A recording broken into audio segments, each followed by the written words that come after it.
বিভাগীয় ক্রীড়া সংস্থার কথা বলছি, সেখানে 23(2) অনুচ্ছেদে বলা আছে যে অ্যাডহক কমিটি 90 দিনের জন্য হবে। এই 90 দিনের মধ্যে নির্বাচনের জন্য নির্বাচন কমিশন গঠন করতে হবে এবং নির্বাচন আয়োজন করতে হবে এবং নির্বাচিত কমিটিকে দায়িত্ব হস্তান্তর করে দিয়ে তার কার্যক্রম শেষ। কিন্তু আমাকে এই বিভাগীয় ক্রীড়া সংস্থার ক্রীড়াবিদ এবং সংগঠক ক্যাটাগরিতে আমাকে সদস্য মনোনীত করেছিলেন। সেই জন্য আমি সংশ্লিষ্ট কর্তৃপক্ষ অর্থাৎ জাতীয় ক্রীড়া পরিষদের নিকট আমি আন্তরিকভাবে কৃতজ্ঞ। কিন্তু আমি যা দেখলাম যে 90 দিন যখন মেয়াদ পার হয়ে গেছে, আমি একটা উদাহরণ দিই।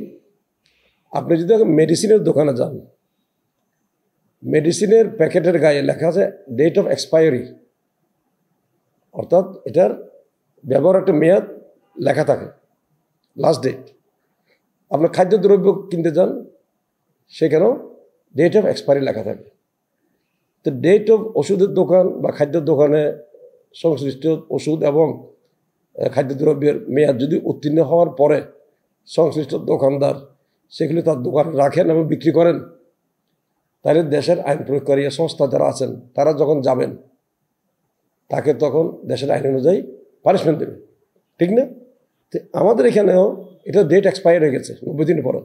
তো 90 দিন পরে যদি আমি কার্যক্রম করি, আগামীতে যদি কোনো কর্তৃপক্ষ আমাকে প্রশ্ন করে যে 90 দিন হয়ে যাওয়ার পরে আপনি কেন ছিলেন, আপনার উপর অর্পিত দায়িত্ব আপনি পালন করেন না কেন, তখন আমি কি জবাব দেব?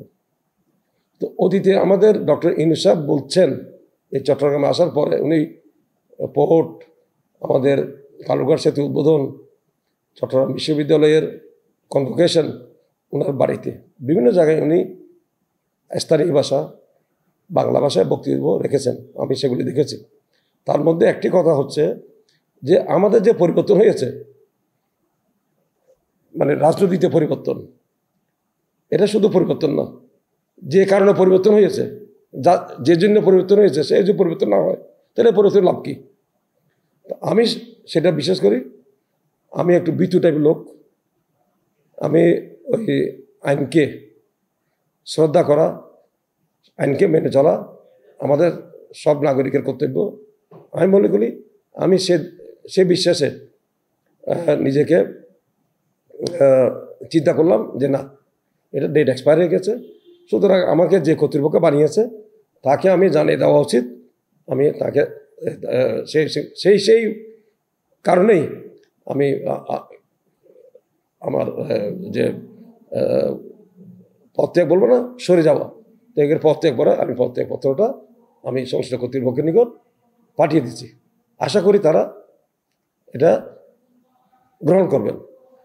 তা আমাকে যদি কেউ প্রশ্ন করতো যে আপনি মেয়াদ উত্তীর্ণের পরেও থেকে গেছেন, এত লোভ, সুতরাং আমাকে তো বাঁচতে হবে, আমাকে তো সমাজকে ভয় পেতে হবে। সেজন্য আগামীতে আইনগত জটিলতা উঠতে পারে, তা থেকে মুক্ত থাকার জন্য, পরিত্রাণ পাওয়ার জন্য আমি এই কাজটা করেছি। অর্থাৎ কারো বিরুদ্ধে না, কারো পক্ষে না, ক্ষোভ দুঃখে না, আমি এই পত্রটা জমা দিয়েছি। আমি এখন অনুরোধ করব, উপজেলা পর্যায়ে, জেলা পর্যায়ে, বিভাগ পর্যায়ে গত 8-10 মাস খেলাধুলা একেবারে স্থবির। আপনারা দেখতেছেন কোনো জায়গায় আনুষ্ঠানিক মানে ব্যাপক প্রচার, ব্যাপক পরিসরে যে খেলাধুলা, এগুলি হচ্ছে না। খেলাধুলা না হলে কি হবে? সামাজিক অবক্ষয় হবে, ছেলেপেলেরা বিপদগামী হবে, তারা খারাপ কাজে নিয়োজিত রাখবে। এখন আমাদের যে উঠতি ছেলেরা আবার যে তারা খেলাধুলা না করে, তাদের স্বাস্থ্যের যে উন্নতি সেটা আবার অবনতি করবে। তো সার্বিক বিবেচনায় আমি মনে করি এই ক্রীড়া সংগঠনগুলো, উপজেলা ক্রীড়া সংস্থা, জেলা ক্রীড়া সংস্থা, বিভাগীয় ক্রীড়া সংস্থা সহ যতগুলি ক্রীড়া সংস্থা আছে, এগুলি দ্রুত নির্বাচন দিয়ে যারা ক্রীড়া সংগঠক তারা দায়িত্ব গ্রহণ করবেন, তাহলে ক্রীড়াঙ্গন সচল হবে এবং সজীব হবে এবং ওই ক্রীড়া সংগঠকরাই নির্বাচনের মাধ্যমে আসবে।